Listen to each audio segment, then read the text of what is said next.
우리 잠시 간단한 대사 하나만 좀 듣고 시작하도록 하겠습니다.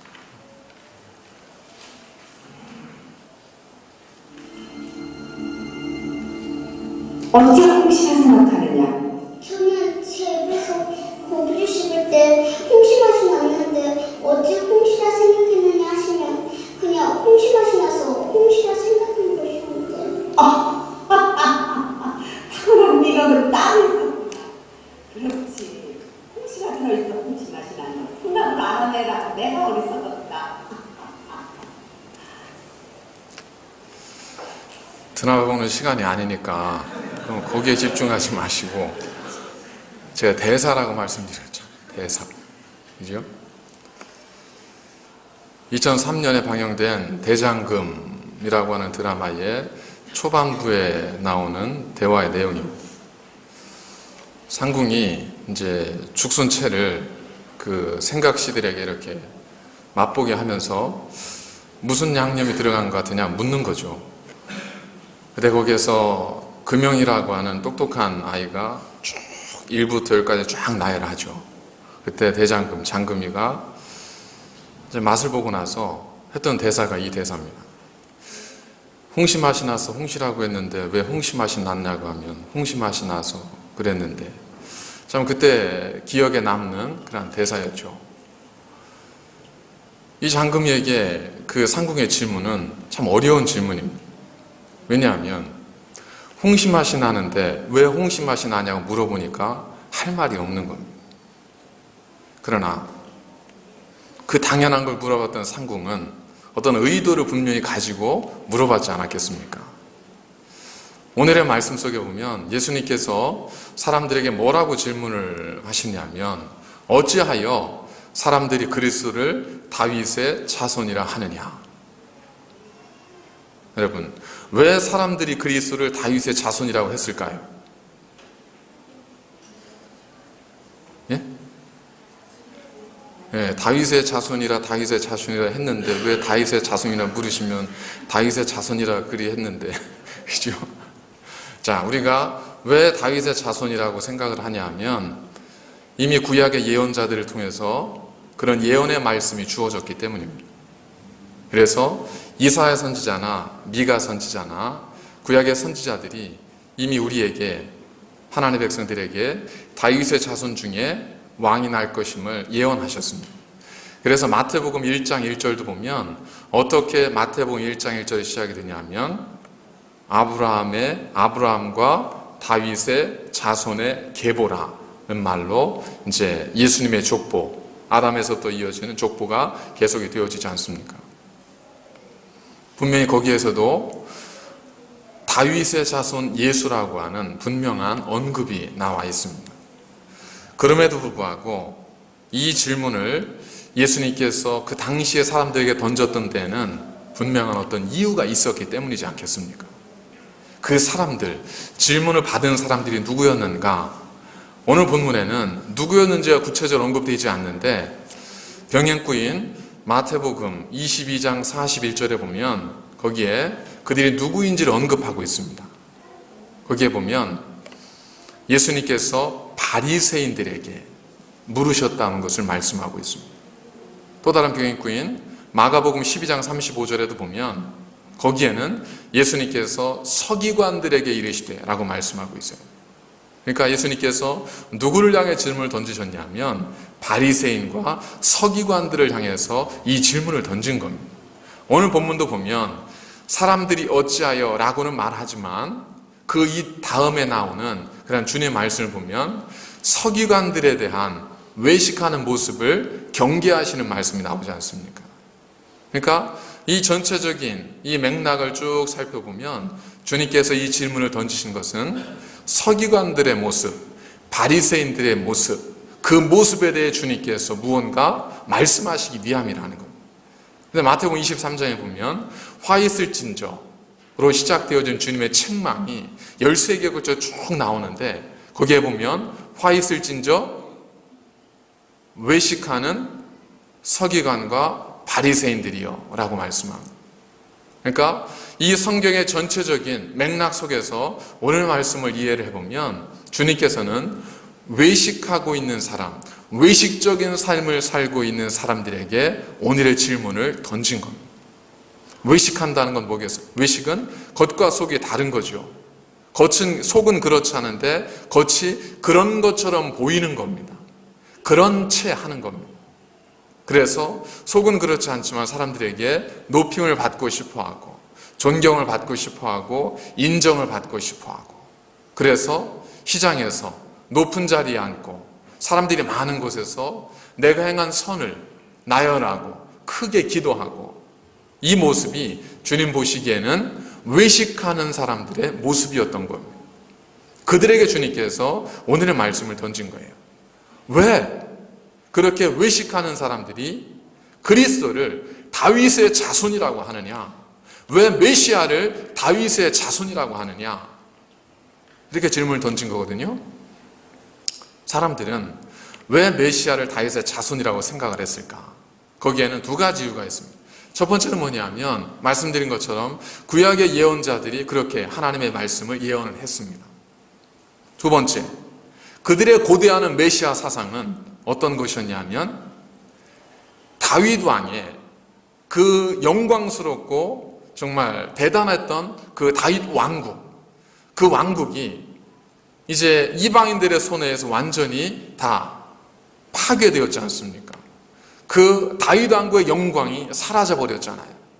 이제 지금의 이스라엘은 로마의 식민지가 되어서 로마의 통치를 받는, 로마가 임명한 총독에 의해서 통치를 받는 그러한 열악한 땅이 되었다고요.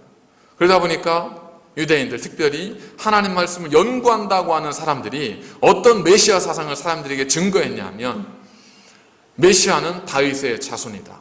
그렇기 때문에 우리에게 오실 메시아는 다윗이 그 영광스러운 나라를 세웠던 것처럼 이 땅에 다윗의 잃어버린 나라, 그 영광스러운 나라를 이 지상에 건설할 그 존재가 바로 메시아다. 그래서 메시아가 이 땅에 오면 지금의 이스라엘, 비록 지금은 우리가 속국이 되어 살고 있지만 이 이스라엘이 다시 한번 영광스러운 나라로 세워지게 될 것이고, 우리는 영광스러운 백성으로 다윗 왕의 그 영광스러운 나라의 위엄을 되찾게 될 것이다. 이것이 메시아 사상의 핵심입니다. 그런데 그런 메시아 사상을 외치는 바리새인들과 서기관들과 달리 주님은 뭘 말씀하셨냐면 원수를 사랑하라.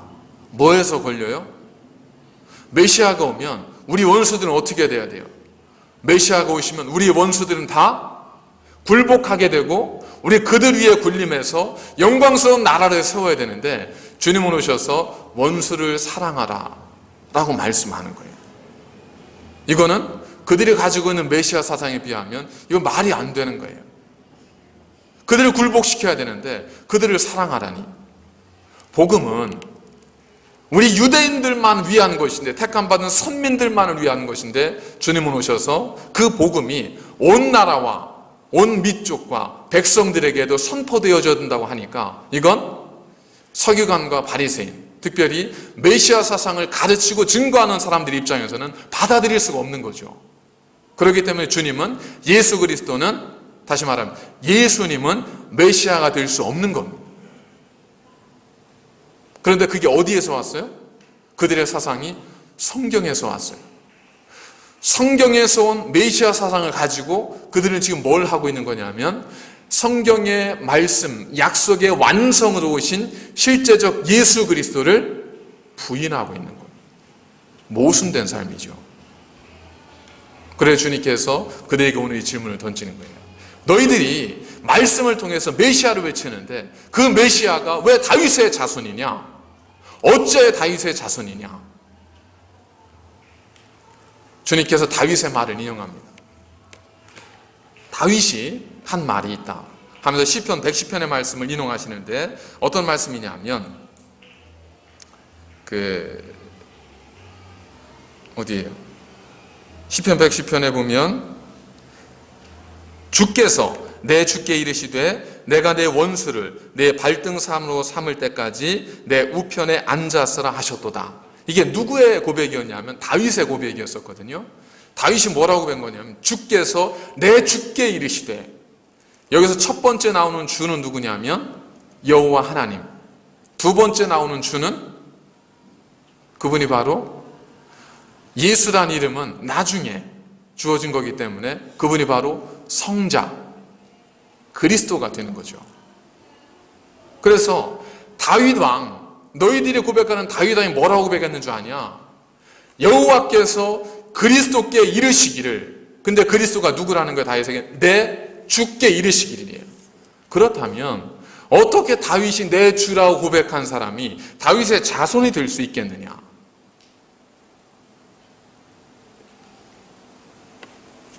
그러니까 말이 안 되는 거죠.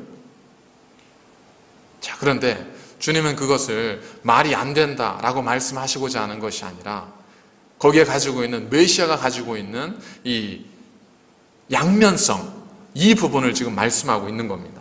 예수님은 인간으로 오셨지만 예수님은 여전히 성자 하나님이시잖아요. 그래서 예수님에게는 인성과 신성이 동시에 예수님은 가지고 계셨지 않습니까?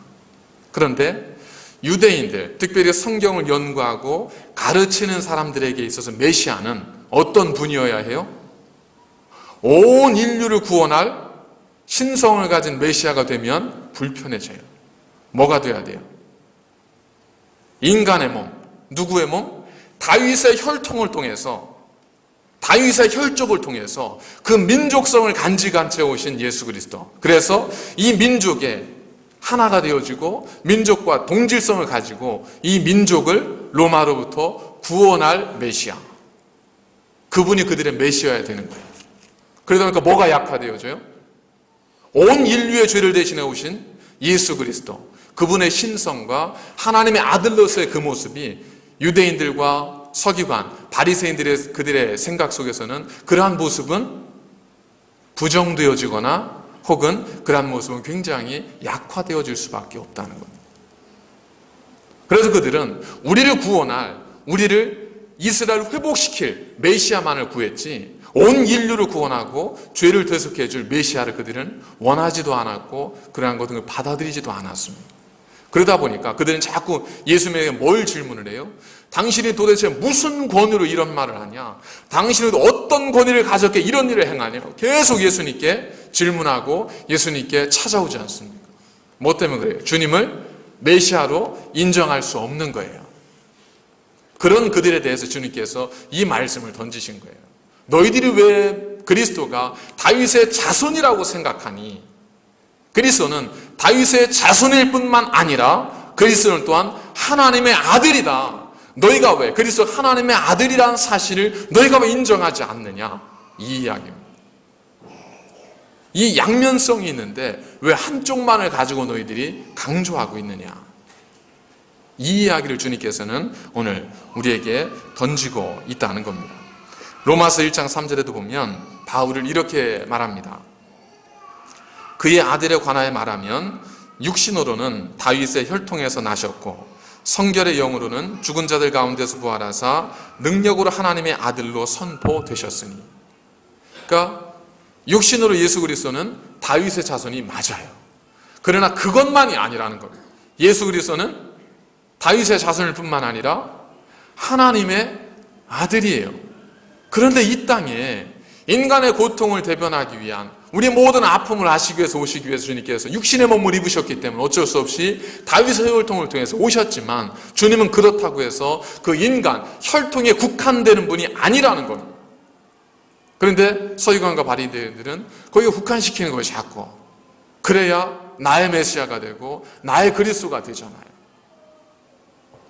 오늘 본문을 통해서 주님께서 말씀하시고자 하는 것은 두 가지입니다. 첫 번째는 뭐냐면 우리의 삶에 있어서 균형 잡힌 신앙, 균형 잡힌 삶이 필요하다는 겁니다. 예수님은 신성과 인성을 동시에 간직하셨습니다. 그런데 만약 어떤 사람이 예수님의 인성만을 강조하게 될 수 있잖아요. 예수님은 사람의 아들로 오셨습니다. 예수님은 사람이셨어요. 예수님은 우리 육체에 똑같이 오셨기 때문에 우리 모든 아픔을 하셨습니다. 그러다 보면 뭐와 충돌이 되냐면 그럼에도 불구하고 예수님은 신성을 가지고 오셨잖아요. 그러면 예수님께서 기적을 행하시고 이사를 행하시고 초인적인 초능력의 어떤 일들을 행하셨던 것에 대해서 어쩔 수 없이 의미가 약화되어질 수밖에 없죠. 반대로 예수님의 신성만을 강조할 수 있습니다. 예수님 비록 육체 몸으로 오셨지만 예수님은 하나님의 아들이시고 예수님은 이런 분이고 이런 분이었습니다. 그럼 뭐가 조금 약화되냐면 우리의 고통을 함께 체감하시고 느끼시기 위해 오신 예수 그리스도의 인간적 모습이 약화되어지는 거예요. 그러니까 어느 한쪽이 강조가 되어지면 반드시 무너지게 되어 있습니다. 이러한 양면성은 예수 그리스도의 인성과 신성만이 아니라 우리 모든 사회가 가지고 있기도 합니다. 우리 사회 속에는 공공성이라고 하는 공적인 측면과 사유화가 가능한 사적 측면이 공존합니다. 자본주의 사회의 가장 큰 특징이 뭐냐면 소유권을 인정하는 거 아니에요. 공산주의나 사회주의 사회는 뭐겠습니까? 이 사유화, 사적 개념보다는 공적 개념이 더 강하잖아요. 그래서 집단의 논리가 강하지 않습니까? 그래서 어떤 사람의 것이 아니라 우리 모두의 것이라 공산주의, 사회주의 사회 속에서 가장 중요한 개념 뭐예요? 분배예요, 분배. 왜? 모든 것, 공동의 것을 나누는 것이 그 사회의 몫이에요. 그런데 자본주의 사회는 뭐예요? 분배예요? 자본주의 사회의 어떤 핵심 개념은 어디에 있냐면 소유예요, 소유. 내가 더 소유할 수 있기 때문에 더 열심히 노력하고 더 열심히 씨를 뿌릴 수 있는 거예요. 이게 핵심이에요. 그래서 공산주의 사회, 사회주의 사회가 분배의 개념만을 이야기하다 보니까 뭐가 와요? 사람들이 일하지 않아요. 그래서 사회가 점점 무너져가죠. 자본주의 사회는 어떻습니까? 자본주의 사회는 소유의 개념이 강하잖아요. 그래서 열심히 일은 해요. 그러다 보니까 뭐가 생겨요? 부의 편중이 생기죠. 부가 독식이 되어지죠. 전 세계의 부가 사실 세계의 10% 미만의 사람에게 다 쏠려 있다고 하지 않습니까? 그래서 자본주의 자체도, 자본주의를 주장하는 사람들도 자본주의가 이상적 제도라고는 얘기 안 해요.